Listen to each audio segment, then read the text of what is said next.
Hello and welcome to week 6 of Eating Like a Yogi. It's our penultimate week and we are focusing on aparigraha, acknowledging the abundance of our food. And it's been such an interesting week to read your comments, and I know I could relate so much to so many of your comments this week. So I'm really looking forward to our discussion on this call and also your discussion on the forum as well this week. So we'll begin with a 2-word check-in, as we usually do, about what stood out to you this week as you were practicing this aparigraha, this acknowledging the abundance of your food this week.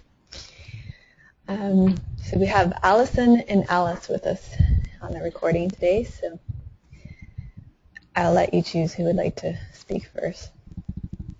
That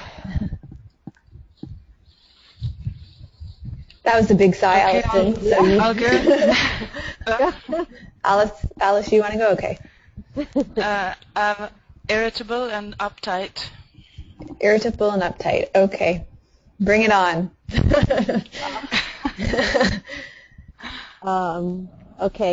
Patience and allowing. We've got 2 ends of the spectrum.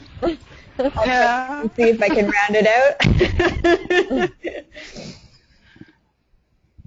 I'm feeling grounded and jittery. It's funny because I was feeling nervous last week too. So here's what stood out to me this week when I looked over your comments, which, they were just so intriguing to me. I really loved it because, we live in such an abundant culture, and yet we still get tripped up about not having enough food, and I could just so relate to all of that. But the biggest thing that I just loved was that you all did connect with this abundance and gratitude around food, and this idea of connecting to the labor of the food and the way that people bring food to you really appealed to most of you. A lot of you commented on that. So a lot of you commented on how you are either involved in a CSA, or you're going to get involved in a CSA, or you're going to get more involved in farmers markets and really connect more with where your food comes from, either in that way or by watching more food documentaries. Just a real desire to get to know where your food comes from more. And as I said, through that kind of thing, a lot of you commented on, by connecting with the labor that was involved in bringing you the food, how much more grateful that you were for the food that is in your pantry and on your plates. And then out of that gratitude came a desire to offer a moment of silence or a short prayer in gratitude before you eat because of this. And a lot of you spoke about how that's a custom and wanting to bring that custom back into your eating. There was a more uncovering about how food can be a way to comfort and cope and care for ourselves. And with these insights came more awarenesses about how we choose to nourish ourselves with food. The question about fullness and emptiness brought up a lot of insights as well. Fullness meant satiated, satisfied, safe and secure, but it could also mean a feeling of discomfort. And emptiness could mean light and energetic, but it could also mean something's missing. So these connecting to what it means to be full, what it means to be empty, was an interesting observation this week as well. And then, as I said, this is what really stood out to me, and I could very much relate to this as well, that there are some very powerful observations around the ways we hoard our food in case we have a shortage or run out, even the ways that we fill up at certain meals in case we're hungry later. And I observe myself doing this as well. I watch myself, not sharing food on my plate or, like I just watched my husband Tim with amazement. He's willing to share anything, any food he has. He's never not generous with his food, and I just wonder how he can be that way when, that's just never the truth for my daughter Trinity and I. So I don't know. So I don't know. It's just an interesting human thing. So, and I think a lot of you, I appreciate your honesty and courage in speaking about that this week. So, this week, to continue to focus on aparigraha, that idea of non-hoarding and generosity, and really to connect with that truth that there is more than enough. I think most of us live in a culture where there is more than enough food. We live in such a way that we do have access to more than enough food. And if we've run out, it's more a matter of not planning well enough rather than not actually having enough food in most cases. So we are going to do a meditation now that you can use at the beginning of a meal. So throughout this course, we've been learning about stomach hunger and cellular hunger. So you are all aware of what these terms mean now. When you connect to your stomach, what it feels like to be hungry in your stomach versus what it feels like when your cells want food. And if we follow the principles of aparigraha, non-hoarding, and know that there's more than enough food, we can hold this awareness, especially in our stomach hunger, and stop eating when we're 80% full or 4 or 5 mouthfuls away from being completely full. And so this is a recommendation across a lot of spiritual communities. It's something that a lot of Buddhist monks do. It's something that's recommended in a lot of Zen monasteries. And I almost hesitated giving this recommendation because I promised I was going to give no advice in this course. But this, can we present it as a practice rather than a recommendation? Maybe does that make a difference? This is a practice. So this is a practice in mindful eating that to leave a little room in your stomach. So just for those of you listening to the recording, I'm thinking that it's probably about 10 minutes into the recording. If you want to go back and listen to it, maybe 5 to 10 minutes into the recording. We're going to begin the meditation now. So I will mute everybody so you have a quiet environment. And I want you to sit in such a way that you would take a meditation position. So sit so that your spine is straight. Your feet are flat on the floor. Your legs are uncrossed. Your ears are back over your shoulders. And then take a deep breath in through your nose. Let it fall out of your mouth.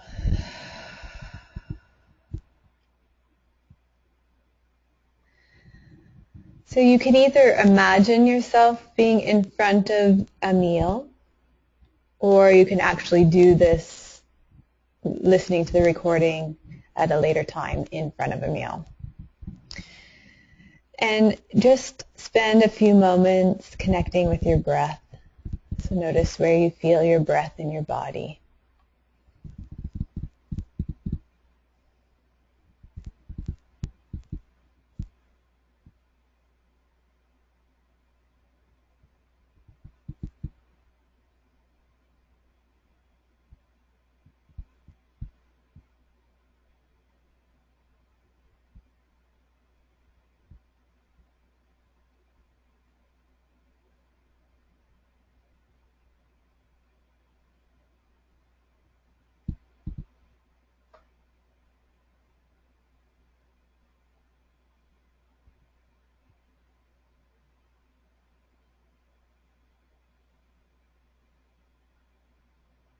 And then take a deep breath in through your nose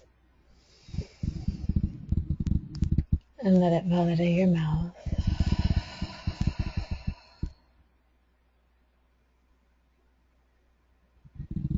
And turn your attention to your physical body.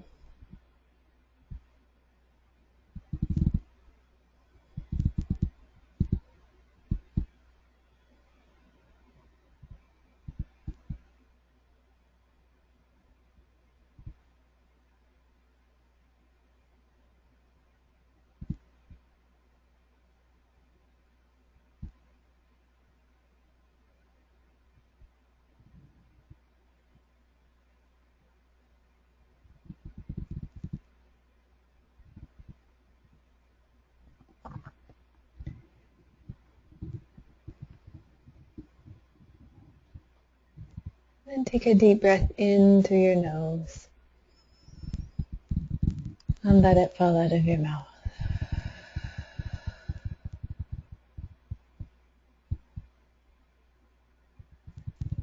Now, if you're in front of your meal, take a moment to observe the food on your plate.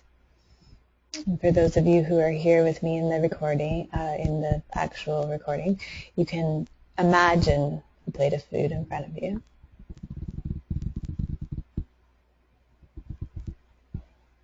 And as you observe this food on your plate, before you eat,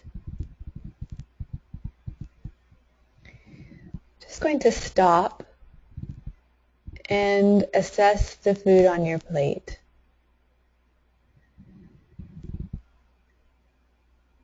And notice how much you will need to eat to be 2/3 full.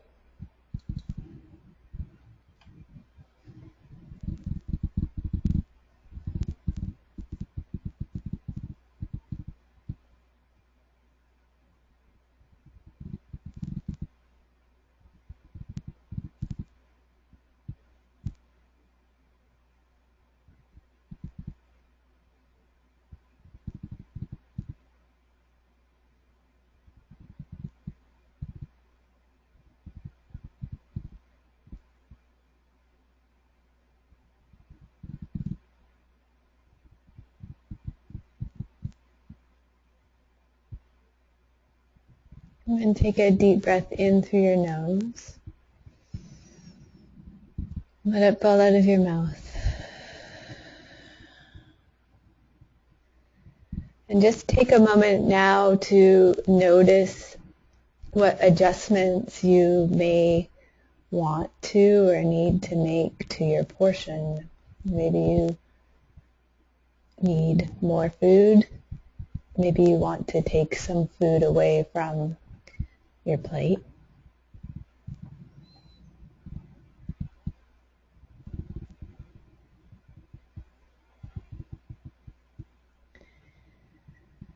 And mindfully reflect, repeating these words silently to yourself. I am eating this portion for the good health of my body and mind. I am eating this portion for the good health of my body and mind.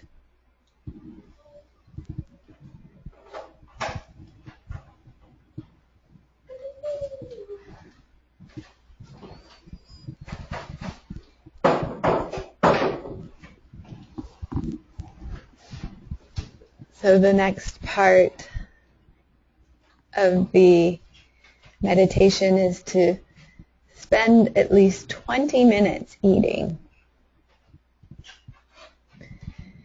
and to eat until you are 2/3 full.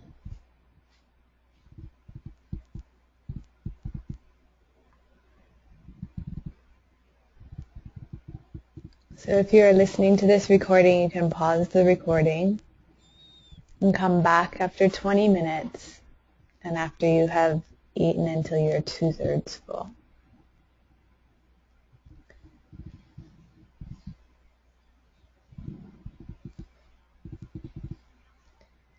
Okay, so take a deep breath in through your nose and let it fall out of your mouth. So now after you've taken 20 minutes to eat what it feels like you'll need to eat to feel 2/3 full, we're going to assess your hungers. So first tune into your nose hunger. When you smell the food that's still on your plate or gone from your plate, just notice if your nose wants any more of this food.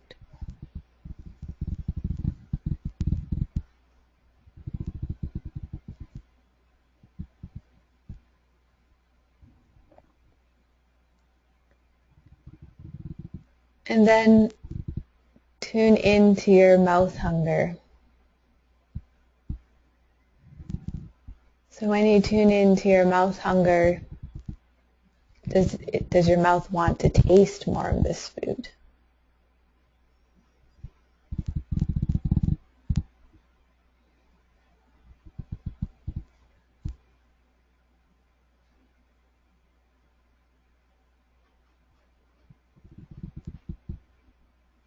And when you look at the food,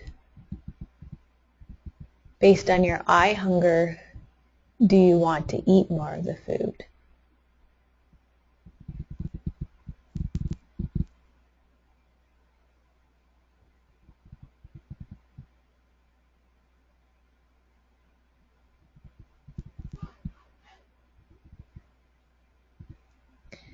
And tune into your thoughts.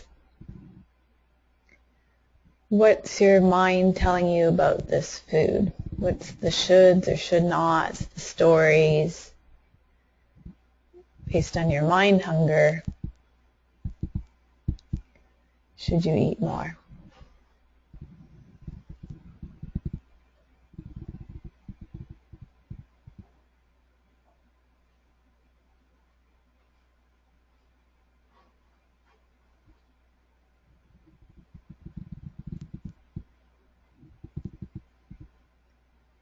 And tune into your emotional hunger. Is there some sort of emotional need that would be served by eating more of this food? Or not eating more of this food?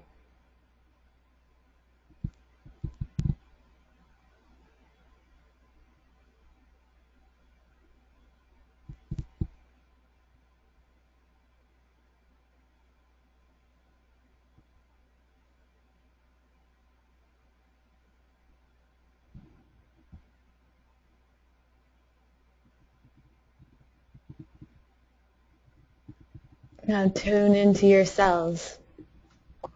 Are your cells satisfied? Or do your cells, are they still hungry? Do they need something else?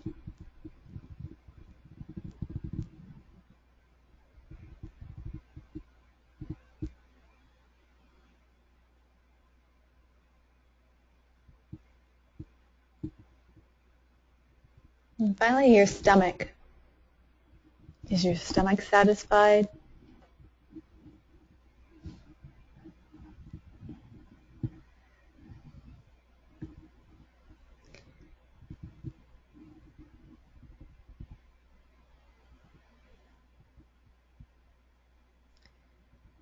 So reflecting back on all those 7 hungers, your nose hunger, your mouth hunger, your eye hunger, your mind hunger, your emotional hunger, your cellular hunger, and your stomach hunger.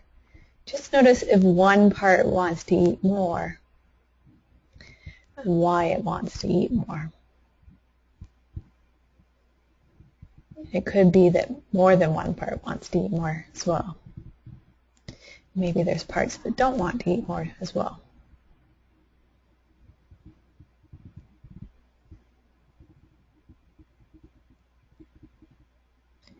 And then notice if there's an intention to take a second helping. And take a moment to reflect, for what benefit am I taking this second portion?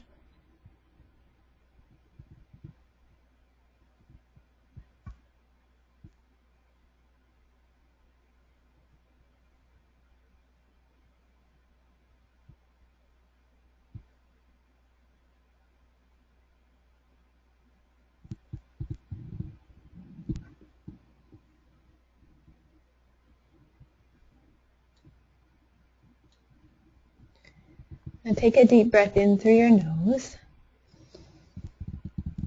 and let it fall out of your mouth. And reflect back on this experience of reflecting on assessing your hunger, noticing how full you are,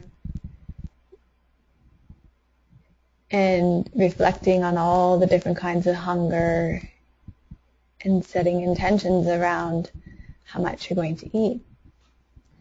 So what stands out about this experience? What seems most important to you?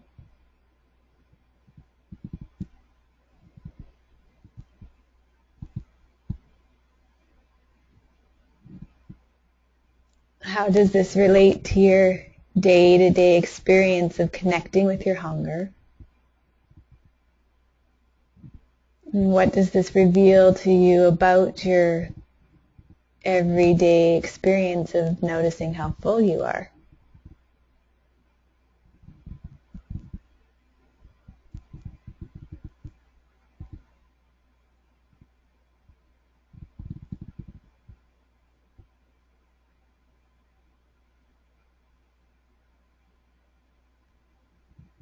And take a deep breath in through your nose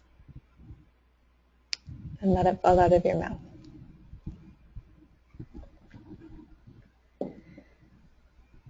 And set an intention of what you would like to speak about your experience of this meditation in our circle. Or if you're listening on the recording, what you would like to write about your experience of this meditation on the forum.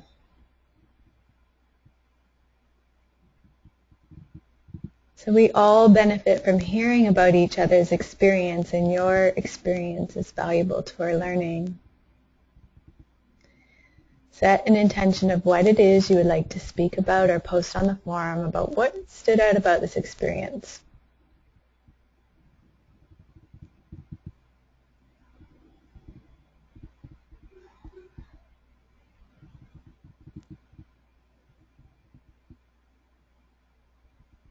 Once you've set your intention, begin to deepen your breath.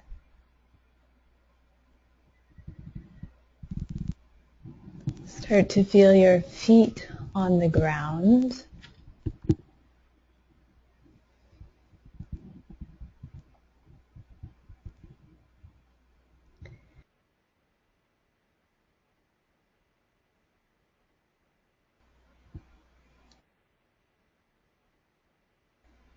And when you feel ready, you can open your eyes.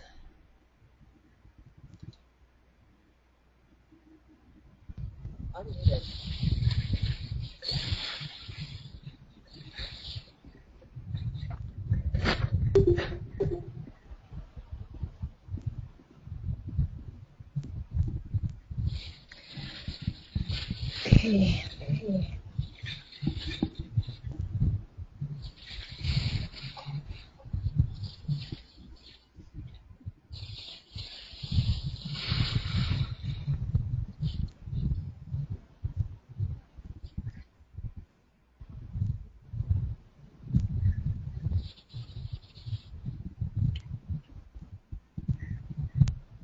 Would either of you like to speak about that experience?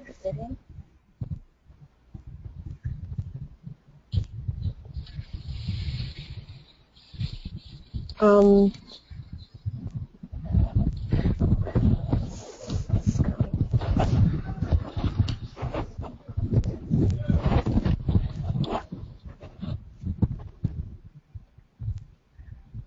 one thing that struck me was that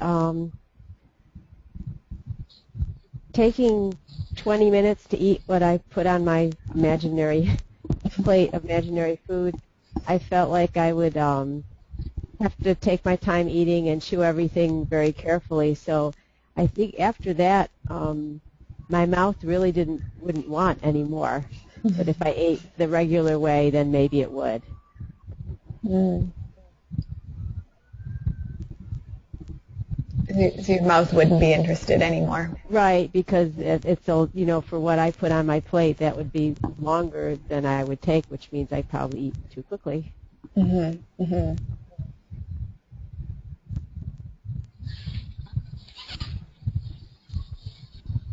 It's amazing, right? In our time-starved world, that we don't even give ourselves 20 minutes to eat a meal.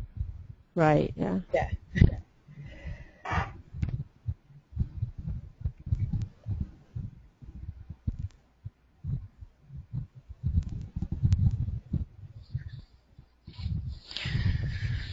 I'm doing this before my breakfast, and so I imagine my breakfast plate, and I've already, as you know, been working on my breakfast during this course, and I've been trying to eat a lot more than I want, and doing this meditation, it sort of confirmed that if I put what would actually fill up to 2/3, what would actually fill up my stomach that much, it would still be more than what I'm eating now. And at the same time, my stomach just isn't hungry at this time. So it's my cells and, I don't know, my blood or something that is absolutely ravenous during the morning. And if I were to eat only what my eyes and my stomach and my mouth wanted, I'd be hungry in half an hour afterwards. But at the time that I eat breakfast, I'm just not hungry. And I don't know why that is really, because it doesn't really matter what time it is, whether it's as soon as I get up and I'm still half asleep, or whether it's an hour and a half after I've got up, I'm still not hungry and I don't feel like eating that stupid breakfast at all. And it really feels like a struggle to get through it. But whilst I'm eating that breakfast, my stomach's saying it's not hungry, but it's still happy to eat it once it gets it in there. It doesn't feel sick or too full or anything. And it's really strange, and to figure out what's going on there. So doing that meditation, I was thinking, after I eat what I'm eating now, which is more than I have been eating for the rest of my life before that, I think my cells are still hungry afterwards, which is why I've been having second breakfast sometimes too. But my eyes are not hungry, my mouth, my nose, my stomach, nothing else wants to eat more. And I'm thinking, what else can I put on my plate? Does it change what you put on your plate then, if you're thinking about feeding your cells versus feeding your stomach? Yes. I've been feeling the need to eat protein, and the bulk of the carbohydrates of the day at breakfast and in the morning, and then later on at lunch and dinner time I need more of the vegetables and less carbohydrates. It's like my cells want all the, fat and protein and the calorie food in the morning. So your cells are very much speaking to you and telling you what they want then. Yeah. And you're responding to that. Yeah. Yeah. And it's kind of difficult because that kind of food can be quite heavy in your stomach. And I was worried because my stomach wasn't hungry, and I was thinking, am I going to manage this? But actually it's fine. Once it gets in there, it feels all right. It's just... And once it gets in, you can kind of still assess whether it's full or... Well, it's hard at breakfast because usually my stomach does have a strong hunger signal. Mm-hmm. Like either it's full or it's overfull or it's completely ravenous or it's a little bit peckish. But Mm-hmm. at breakfast time, it's just not anything. Yeah. It's just not interested.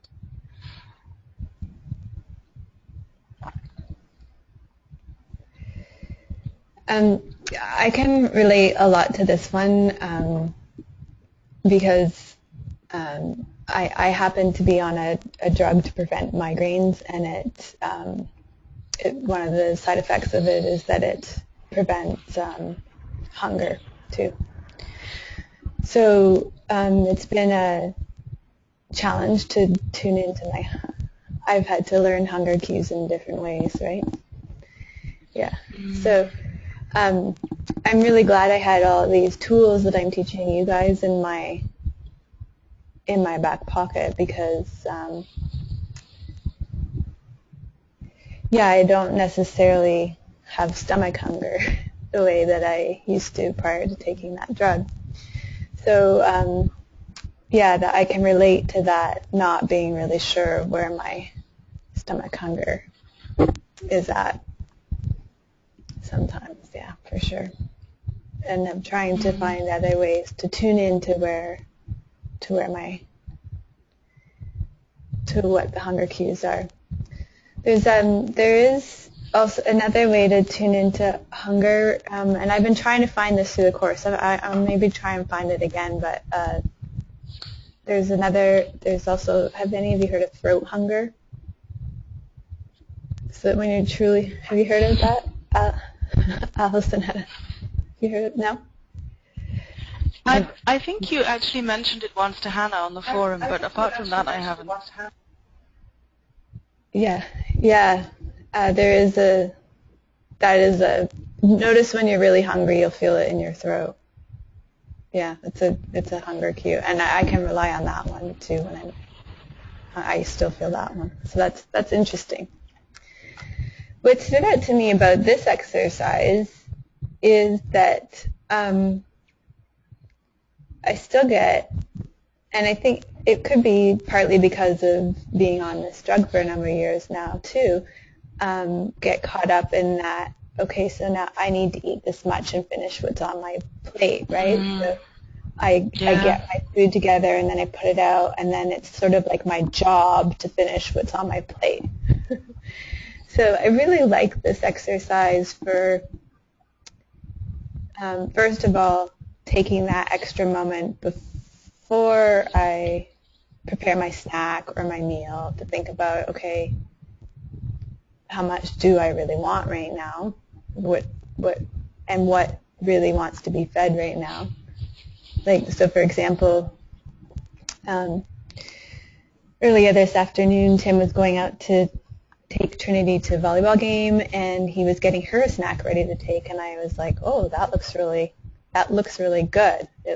And so I stopped, and he was getting her some apples, and I just took a moment, and I realized I was actually thirsty. I wasn't actually hungry. We'd had a late lunch, so I just took that moment and I had a glass of water, and I realized my stomach was actually full. I didn't want an apple. So there was that eye hunger, or maybe the idea, the mouth hunger, that it was going to taste good and be, when you're thirsty, that juicy apple would have been nice in my mouth, right? So then I took that moment just to assess, okay, actually I don't really want an apple. It was just an idea that came up because somebody else was having an apple, right?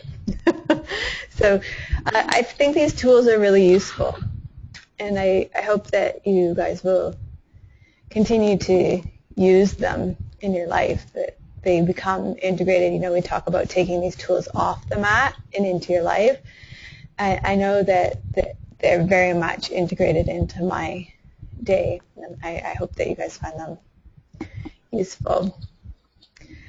Okay, so I'm going to show you. Is there any other questions or things that stand out about this week that you want to speak about?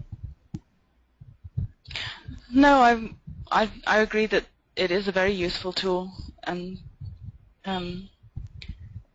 it's probably one of the most useful things I've learned on this course, to differentiate the different parts that are actually hungry. And hearing you talk about the apples, my eyes are just never hungry. It's really strange. I've been looking at my food every day and thinking, it looks kind of gross, actually. The only things that it likes the look of are, brightly colored salad or something like this. That's the only thing it likes, are brightly colored things. It's really interesting. Yeah. Yeah, that's interesting, yeah. Yeah, I know. Breakfast, the porridge, ugh, it never looks good. Well, and we eat a lot of dal as well, and it just looks horrible. Oh, dal looks awful. I know. Yeah, gloopy and brown. Yeah. Nasty looking stuff. Okay, so let me show you what's up for next week. It's a little different from the other weeks because we're preparing to close out the course. Next week we'll be wrapping things up. So I've only put one class on for next week, and it's the class on the yams that I did probably last year about this time, maybe a couple months after this time. And it will go over all the yams that we've done in this course. Himsa, Satya, Steya, Brahmacharya, Aparigraha. And then what I've done is give you a question tailored to each one of these questions. You can go back, it gives you a way to go back through the course and reflect back on all the principles that we've connected with. And then since we are wrapping up, for other people who might be thinking of taking this course, if you could respond to these 3 questions. Why did you take eating like a yogi? What benefits have you received from eating like a yogi? And what would you say to somebody who's thinking of eating like a yogi? This is really helpful for people who are thinking of taking the course. We can, we'll probably use it in future on our website, in emails, things like that, just to for people who are thinking of taking the course as testimonials. And then for me, to help improve the offerings next time I offer this course and part 2 and part 3, you can answer the questions, what you liked best about this course and how you feel that I could improve the course the most. That would be great.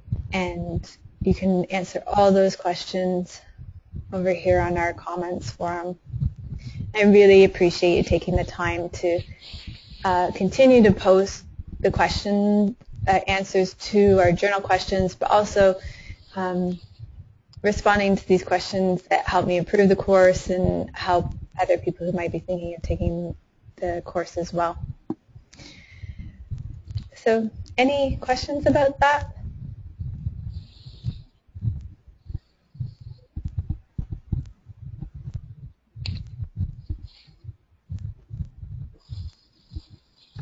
Nope.